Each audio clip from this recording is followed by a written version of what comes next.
Good morning, everybody. Happy Tuesday to you. Got March's real estate market update ready for you.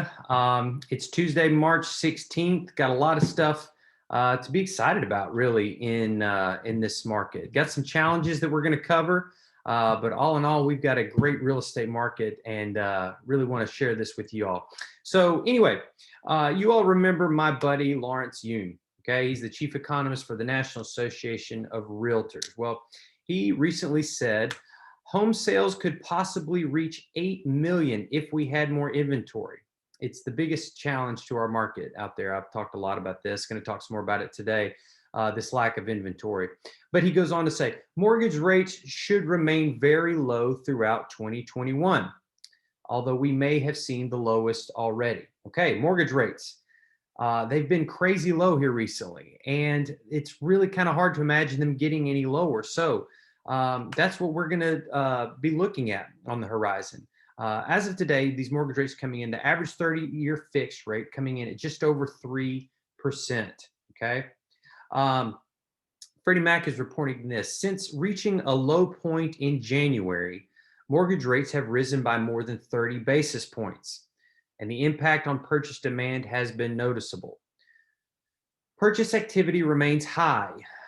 It's cooled off, though, over the last couple weeks, and it's currently on par with March prior to the pandemic. However, this rise in mortgage rates over the next couple months is likely to be muted in comparison to the last few weeks. Anyway, we expect a strong spring sales season regardless of this. So, the average 30-year fixed rate at just over 3%. And in our rearview mirror, this is according to Sam Cater here talking, he said, what we've seen is rates start to tick up. And however, they will likely be more muted as we go forward. But no doubt the horizon is that interest rates are going to begin to rise as the economy improves. What does that mean for you? It means the longer you wait to make that home purchase, the longer you decide, the longer you want to sit out on the sideline and just kind of see what happens, the more expensive home ownership is going to be. So we want to keep an eye on that. We want to take advantage of it today. Now, inventory. I keep harping on this. It's the biggest issue facing us, this lack of inventory. Odetta Cushy from First American says, the lack of existing homes available for sale remains the only drag to the housing market potential. Many homeowners may want to upgrade, but do not for fear that they will be unable to find a home to buy, preventing more supply from reaching the market and exacerbating the lack of inventory. As a result, everyone stays put and the supply of homes dwindles even further. What's this look like? Let me show you a graph kind of demonstrating it. Here's a graph showing our year-over change in listings. The green bar here is the new listings. The orange and red bar here are the total listings that are on the market. And as you see, as soon as the listings come to the market, well, they get scarfed up, they get purchased. And now we're at a desperately low position in inventory.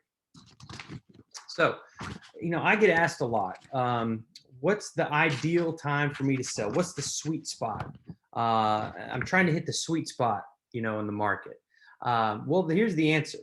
When there are fewer houses on the market than at any other time, like right now. And typically it's usually around January, February, like kind of the winter months.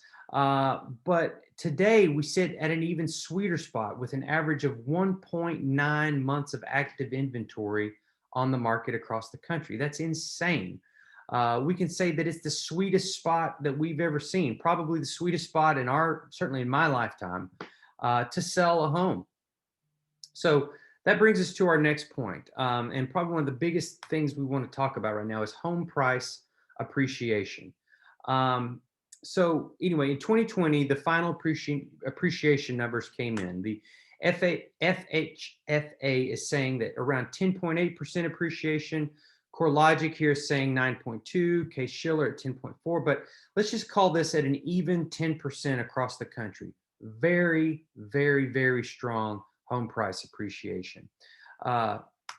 Lawrence Yun, again, my good friend, a typical homeowner in 2020, just by being a homeowner, they would have accumulated around $24,000 in housing wealth.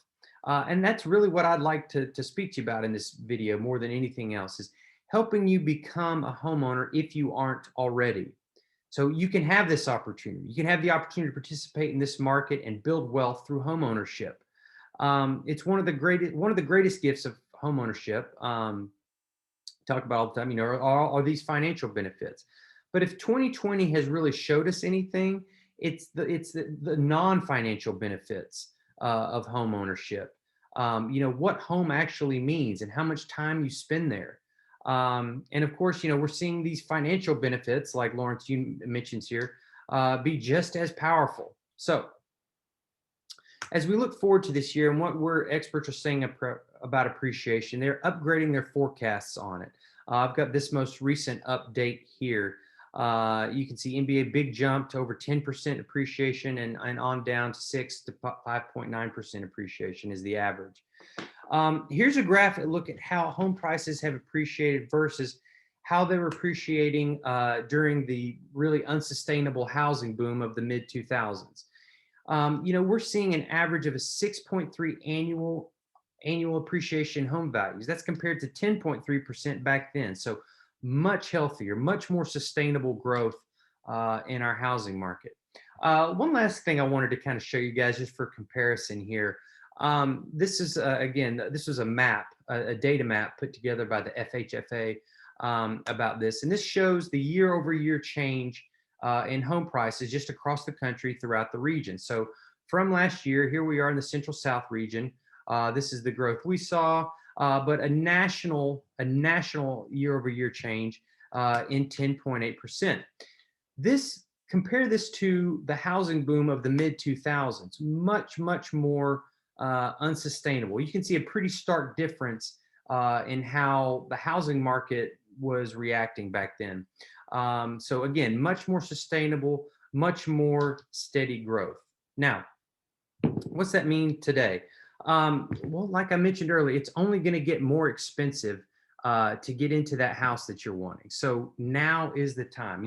I've got the spring guide to buying your house. I've also got the spring guide to selling your house that I've written. So I would love to get that out to you guys if you just ask me for it. Hope you all have a great week, and I've at least maybe answered some questions you might have. And if I haven't, by all means, give me a shout. Love to talk to you guys more about this. Have a great week, and God bless.